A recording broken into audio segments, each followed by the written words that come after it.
Welcome to Taking Tea in Styles, TeaTalk, Real Talk. I'm Sharon Levy, and today's topic is going to be about motherhood. We have experienced moms here today and new moms as well. So join us. And we have Dana today, and we have Regina. So today's conversation, we're going to just again talk about what it is that you are experiencing as a new mom.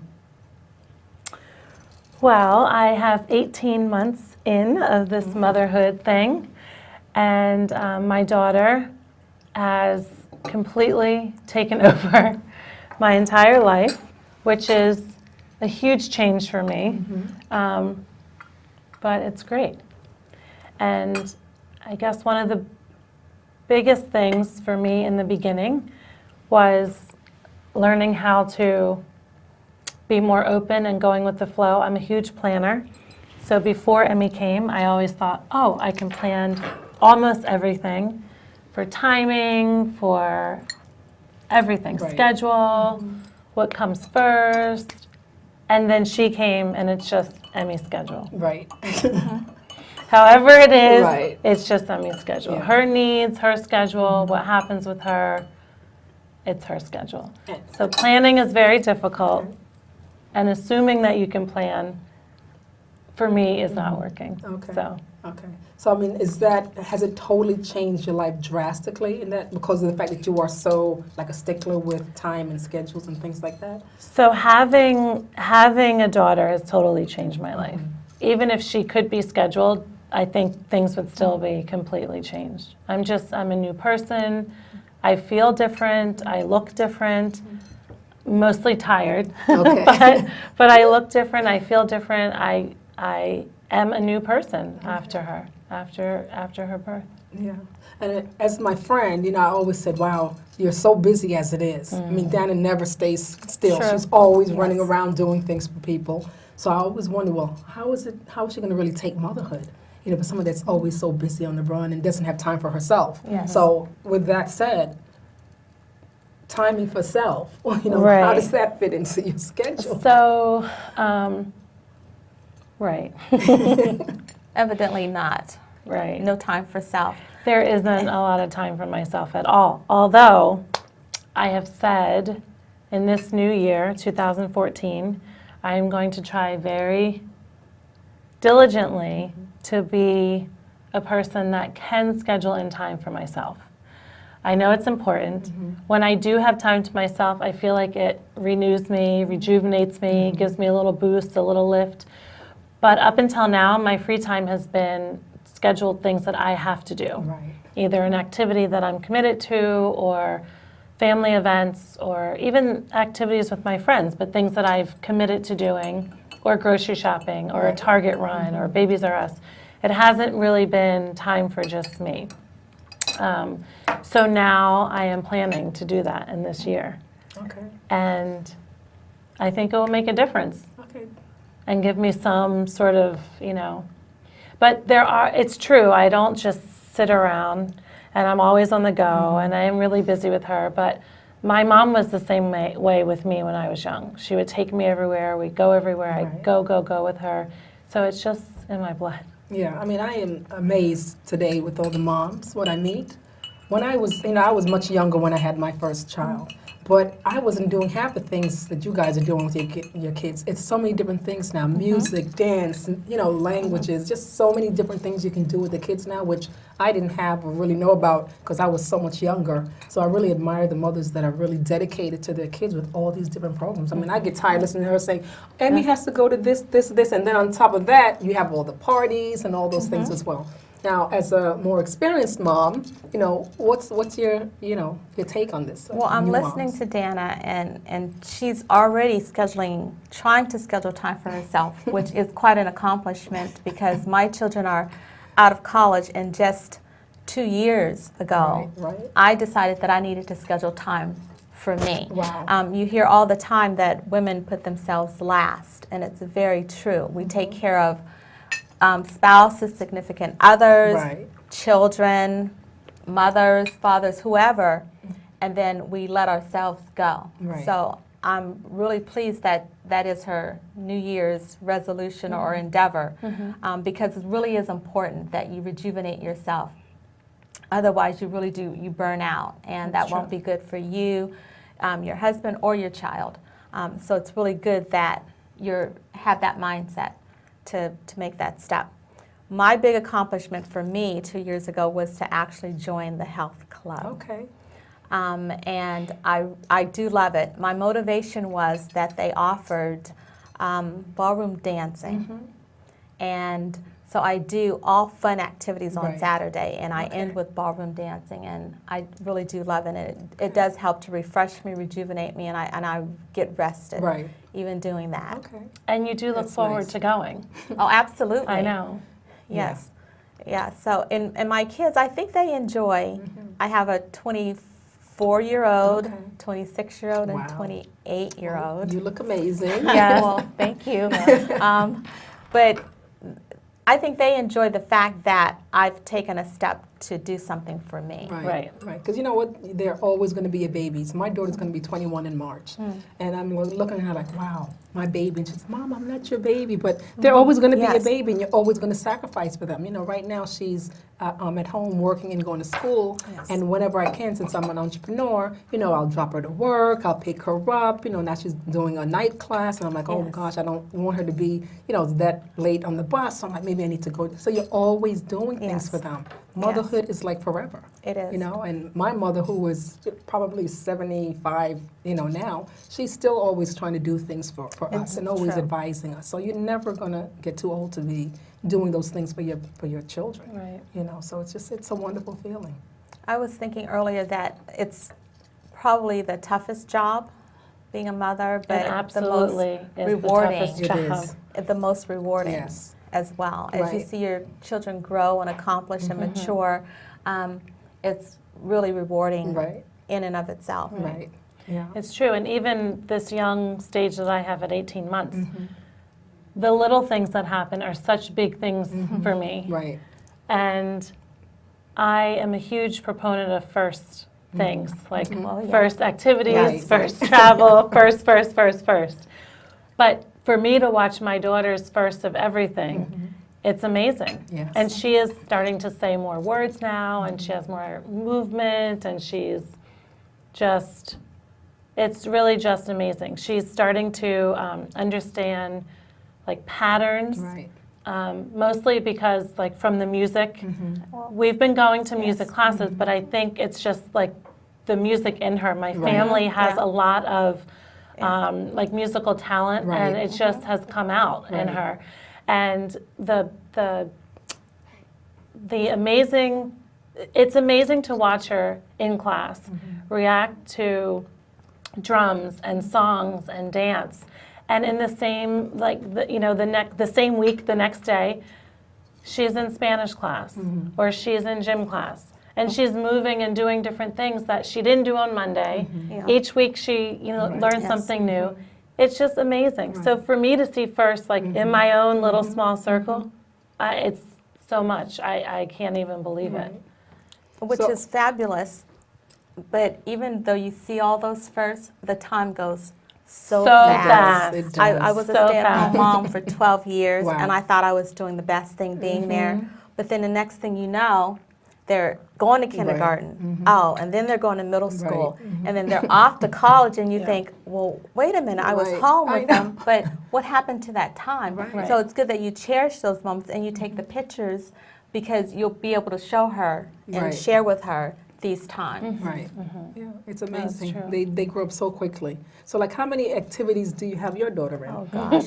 Yes, I know. It's You're- like I know Dana very She- well, so I'm sure she has her well balanced. So there is a fine line between being overscheduled Yes. and being a busy child that has fun things to do. And I try to stay somewhere. Yes, please. I try to stay somewhere before I cross the line of Right. being overscheduled. So there's a number of different reasons why we're out a lot and scheduled. So now our house is a very small house. So we don't have a lot of space Right. for extra playroom and Okay. for you know, She's qualifying her Right. answer now. I am. We don't have a playroom. Our living room is the same as the playroom. So Right, there right. isn't a lot of Yeah, space for right. just baby. Right. We have a huge, beautiful backyard. So we're really, really grateful for that. And we Right. live right here in town. Right. So we can open the front door and walk out, and it's beautiful. And we use this town as a resource. It's what I know and love. This is how I grew up, Right. walking to the university, walking to the public library, walking to the Arts Council, Right. doing activities, Right. going swimming down the park. And so that was my life, and I envisioned that for my daughter. Right. With that said, so we're out of the house a lot because really it does make a difference if you live in a small space. It does. And I know this isn't New York City, so people think, okay, well, what's the big deal? Right. But in New York City, you see a lot of action on the streets all the time because housing is somewhat smaller in apartment buildings Right. often. And people are out, and they're not just stuck up in the house, and that's how we're living. Right. Like we're in Right, Manhattan, right. but it's Princeton, and we're out all the time. Exactly. So she has music 2 days a week. Okay. She has gym 2 days a week. She has Spanish class 1 day a week, and some of the days overlap. There's a day that we may do music in the morning and gym in Okay. the afternoon, but she also has just downtime. Right. There are studies that say babies, children need at least 60 minutes a day of just free play. And so I take her to parks, I take her to playrooms, I take her to open space that she can really run around. And she Right. can play in the home also. But we are out a lot. Okay. And I like being around other moms and babies and families and babies because I get to chat and learn from other moms. Right. And the babies have a way of interacting. Right. And since she is home with me and I don't have her in daycare, she needs interaction with other children. Right. That's not class structured. It's sort of supervised, but they Right. have this time to play. So we're gone a lot. Right. But I believe in our world right now, that's what's working for us. Right. Yes. There could come a time where we have to change and scale back activities and things like that. But for the most part, we can run all day long. Right, right. But babies are home in the evening. Okay. In our Yes. Right. Yes. in our home. It's what Right. my family Yes. believes. It's what we do. Right. We're home in the evening. We're not out late. Right. We're not in the cold. We're home. We have dinner. Right. We're in for the night. And she does a lot of, quiet things too, like her books and her blocks and her Right. toys. But I like the go, go, go Yeah. and being out. Right. And the fact that we live in town, we just have the stroller and then that's it. I Right. mean, it's so nice. We can walk to all of these like beautiful resources. Now, Regina, were you Yes. always in Princeton? No, Okay. I've been in Princeton about 16 years. Okay. Actually, I don't live in Princeton. I live in Princeton Junction. Okay. But I've been in the Princeton area Okay. for that length of time. And But your as children did go to school in Princeton. my children did do high school Okay. in Princeton. Okay. But when I reflect back on when my children were coming up in their fundamental years, as far as activities for them, I did those things, as Dana has mentioned, Okay. that I thought would be a long time resource for them Right. to motivate and encourage them in whatever talents or gifts Right. that they might have. So we did music, we did every sport like one season to Right. see what their niche could Right. be. So they were exposed to almost all the activities as far as Right. sports were concerned. Right. And then whatever they generated or kind of leaned towards, Okay. they went into those activities. But I always told my husband that each child has 3 activities, and that's my limit because I have Right. 3 children. Wow.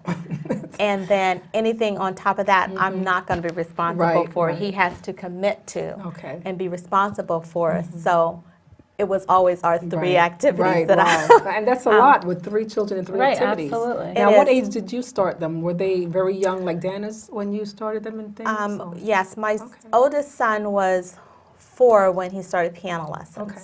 So the music teacher wanted him to be 7, but I found someone who would take him at Okay. 4. Right. So he started at that age, and then my other 2 started at age 7. Right. Okay. So with that piano lessons, that was the 3 of them. So at least I could Right. take them all to one Right. place. Exactly. So that was helpful. And then after that, as time went on, they would go into violin or cello or string instruments. Right. We would do those. And then my daughter did ballet probably from the age of 4 until about 13 Right. Wow, that's a long time. or so. So I just wanted them to be well-rounded and Right. exposed to many Exactly. things. And then whatever their niche could be, I figured we find that out. Right, right. I mean, it's very, very important to expose them, and that's the thing. If you don't expose them, because I mean, it's 3 siblings, and we all took an instrument, which I did the piano. Well, we all did the piano, but then we did an instrument. I did the clarinet, my brother did the sax, my sister did the oboe. So, you know, with that exposure, I also exposed it to my children. So, like, my son took over my clarinet, and he was blowing that for years. And then my daughter, she took piano, and my son also took piano. Thank God to my father, because, you know, my son, I was working in the city. So my parents used to be right across the street from the babysitter, which was like so wonderful, you know, and that was like their child almost, you know, because that was their first grandchild. But exposing them to all those different things, you know, my daughter took the ballet, she took a little singing, she took all these different things. Again, it's so important and critical that the children get exposed to these things so they can find a niche, Yes. Right. you know, so it's a lot of sacrifices as parents to do these things. Right. And, you know, a lot of times my daughter now, she'll say, Mom, why you always complaining? I was like, well, I'm doing it, am I not? You know, it's like, you know, but you love them and you have to just do Yes. it, and you really have to just give them that opportunity. Right, but they don't understand the sacrifice Right. because No, they're no. not there yet. Right. They assume that Right. it's just what you do. And I think at years pass, and then as they mature, they'll be able to Yes. see the sacrifices that parents and especially mothers have made, Right. you know, so that they can be exposed to many things. Right. Yes. And the exposure, I think, you do what you're taught, what you know. And so my mom did all this for Right. me, classes and activities and going to different things. So I'm doing it for my daughter because I just am repeating Right. what I did. I never became like an artist, or I never became a musician, or I played sports, but I never Right. became like this huge athlete. But I enjoyed it. Right. And I learned something from each of the activities I did. And my daughter may not become a gymnast, but she loves gym when she's Right. there. And she may not, you know, decide that Spanish is her language. She may choose something else. Right. But now, you know, for at least half of the class, she pays Right. attention. Just at least 5 minutes of the class before Right. she's running around. But just to be involved with it, I think it's really helpful for me too, because I Yes. am learning and growing with her as she Right. is learning and growing too. Right. And that's one thing about exposing your children to many things. Right. You do learn. Yes. We are life learners if Yes. we will allow ourselves to be so. It's just being exposed to those things that, you know, we're always learning. Our brain is always building new cells. So I was reading about a woman who started taking cross country or track Wow. at the age of 73. Oh, wow. Wow. She started at the age of 73. That's more ambitious Wow. than anything That was my exact word. Well, but now Very at ambitious. 96, she's running marathons and God. either long jump or 96? high jump or something like That's that. amazing. Wow. But the fact is, just exposing yourself, trying something new, Right. because you don't know exactly what your body is capable of until you try it. Right. That's amazing. Wow. Wow. So what's Emmy's favorite activity? Her favorite activity. I think her favorite activity now is music class. Okay. Because she can do a little bit of everything. She can get up and dance. She can play the instruments. She can, you know, she likes beats. She likes music. So I think music is her favorite one. We do too. We do a traditional music together class once a week, and then we do like live music with guitar class once a week. And they're both different styles, completely different songs, but she seems to love like the music and the rhythm, and she loves dancing, and she does that. What she does in music class, I see all the time. I see at home, I see when we're out playing, I see anytime we're in the store, music comes on, she starts dancing. So I am saying I think it's her favorite because it's what she relates to the most, I think. But but she loves it. Okay. She loves it. And I was not a believer. I was music? in any of these mommy and me, Oh, any okay. classes. In the beginning, I was not. Really? No, absolutely not. I believe in You mean- activities I was and gonna things say- like this, but I Right. thought like, when they're old Older? enough to Okay. appreciate it is Okay. what Right. I was Okay. thinking Okay. all Yes, along. yes. Okay. So in the beginning, when I would hear about or see things or hear advertisements or these groups of women would be in these mommy and me classes, I was not a believer. I sort of felt like, it's kind of like, Overexposure. Too it's much. kind of a little much. I mean, Or maybe was To it be more for the honest, mothers just so yeah. that they can get out with other moms? I didn't have a like judgment call on Okay. why they chose it. For me, I just felt like, really, it's a little much. It almost felt like I'm taking my kid to Disney at 2. Okay. Like, really, they won't remember. Okay. This is not against anyone who took their kid to Disney at 2, but for me, I would like them to remember, be old enough to ride, Right, whatever, right. right? So the mommy and me classes felt like that to Okay. me, taking my kid to Disney at 2, until I signed up and did it, Okay. and I became a believer. Right. But what that also helps you with your child is for you to bond Right. in a certain way. Right.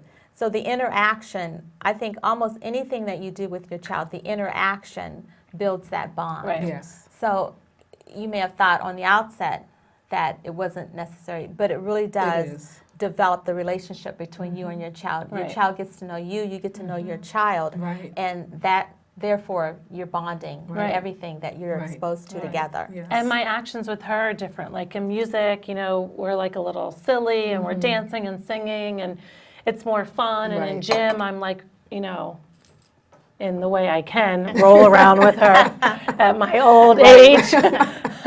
But I'm doing, I'm on her level, everything's low, Right. and I'm more active with her. Where at home, it's more about the business. Right. I have to feed her, I have to Right. change her, I have to put her to bed, I have to keep organized, I have to do Right. housework, I have to, it's more about the business. Right. But when we're out and in class, I'm more fun and Right. interactive, and it's just a different environment. And I have, thankfully, we've been able to share those experiences with my husband, because oftentimes the mom may have this great experience, Right. but then the dad is working and is Right. not able.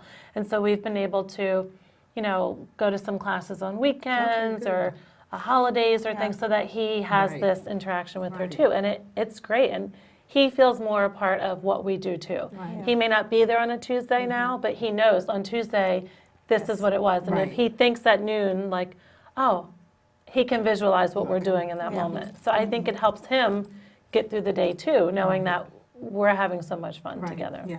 I mean, I think it's so important because when I had my son, I went back to work. He was 2 months old. And so for me, that was like, wow, because I was so young. Yes. But I was just very fortunate that, like I said, You the had your babysitter parents was and your babysitter. wonderful. And they were right across the street. But I Yes. felt so guilty leaving my Yes. child at 2 months to go with someone else, Yes. even as good as they may have been. Yes. I just felt the guilt. Yeah, Right. I did Of course, too. my daughter now, it was 8 years later, so much more mature and had, more money in my pocket by that point.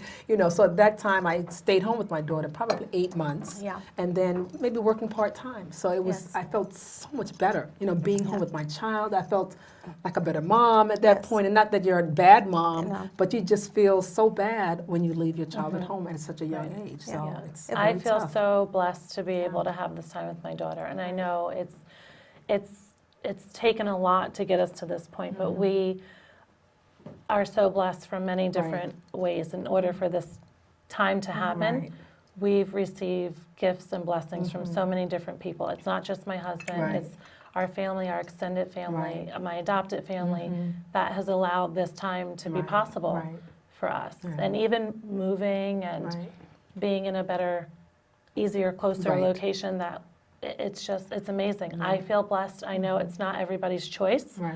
and it's not everybody's option, but I feel very blessed to have Yeah. this time with my daughter.